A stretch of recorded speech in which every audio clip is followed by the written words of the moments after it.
Yeah, having a baby is such an exciting time, but it can also be a very stressful one as there are all kinds of things that can go wrong. It's only natural that new moms and dads tend to worry about every possibility and worst-case scenario, hoping with all their might that their child will be born happy and healthy. But some couples like Karen Rodes and Paul Rickin experience firsthand what can happen when things go wrong. Karen and Paul were initially thrilled to say hello to their baby boy Nathaniel, but had to say goodbye to him.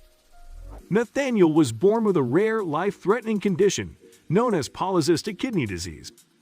The main symptom of this disease is the development of cysts inside the kidneys, and it often leads to kidney failure, which can be fatal.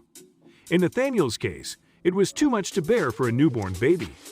The couple had the courage to try for another baby and welcomed their daughter, Maddie, into the world in 2013. Sadly, little Maddie was born with the exact same disease. A toddler who looked 8 months pregnant because of rare disease has been saved thanks to her dad, who donated his kidney. Maddie Rockin, now 2, was born with a condition called polycystic and kidney disease, which meant cysts grew on her kidneys, causing her stomach to look enlarged. Polycystic kidney disease, PKD, is an inherited disorder in which clusters of cysts develop primarily within your kidneys, causing your kidneys to enlarge and lose function over time. Cysts are non-cancerous, round sacs containing fluid. These cysts vary in size and can grow very large. Having many cysts or large cysts can damage your kidneys. Polycystic and kidney disease can also cause cysts to develop in your liver and elsewhere in your body, including high blood pressure and kidney failure. PKD varies greatly in its severity, and some complications are preventable.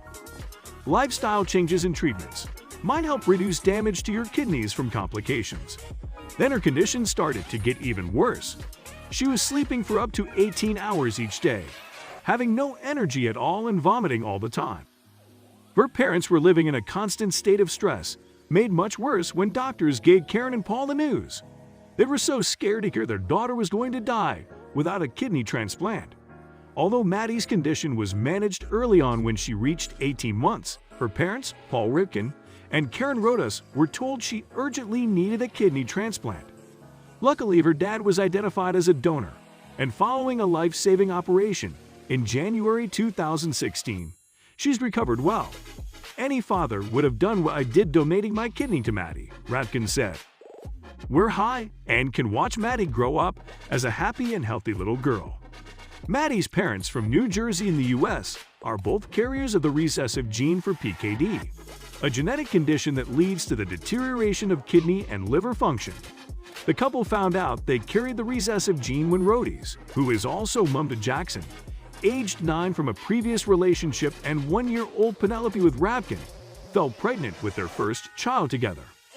Nathaniel Rogers carried Nathaniel until full term, but he died after just 36 hours. We discovered we both carried the recessive gene PKD, meaning the chances of any of our babies surviving if they were born with it was very low, Rhoda said. He didn't stand a chance. Just 36 hours after his first cry brought him to life on August 4, 2012, he was gone. Medics warned the couple. If they tried for another baby, he or she would have a 25% chance of carrying the condition too. But Rodes and Rickin didn't want to let go of their dream of having a big family.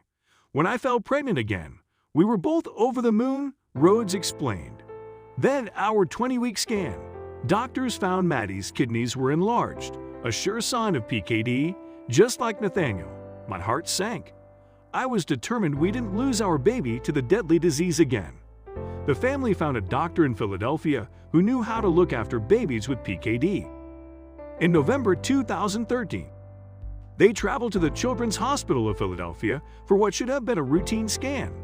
At 33 weeks, however, Rodes had to be induced to bring on labor early to save Maddie, as she became entangled in her umbilical cord. After 12 hours, Maddie arrived. Her stomach was bloated, which doctors said was a symptom of her condition. Maddie was kept in hospital for 7 weeks, and on Christmas Eve, her parents surprised their family by bringing her home for the next year and a half. Maddie was a happy little girl, who, despite still needing tubes and oxygen at home and regular hospital visits, was doing well. But then her kidneys started to fail and a transplant was urgently needed.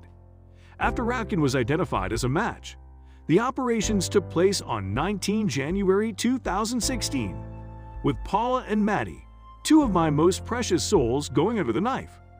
My nerves were a wreck, Rhoda said. I kept thinking, what if something happens to them both? Thankfully, both operations were a success, and after a few weeks of rest, Rhoda said, Maddie seemed like a completely different child. Rhoda continued, Daddy's kidney has saved our little girl. She has boundless energy.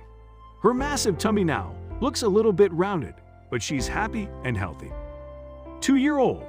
She'll need another transplant in 25 years, but that feels like a lifetime away.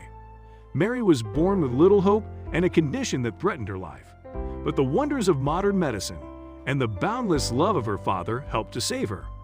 This wonderful, inspiring story shows us how precious and fragile life can be. It's vital to make the most of every second we have and treasure all of our nearest and dearest each day. Karen added, Daddy's kidney has saved our little girl. Now she has boundless energy. Her massive tummy now looks just a little bit rounded, and she's a happy and healthy 2-year-old. She laughs so much, big belly laughs. And she feels good, which was something she wasn't used to. She'll need another transplant in 25 years, but that feels like a lifetime away, Paul said. We've been on a roller coaster, but any father would have done what I did, donating my kidney to Maddie. It's part of being a parent. Now we're on a high and can watch Maddie grow up as a happy and healthy little girl.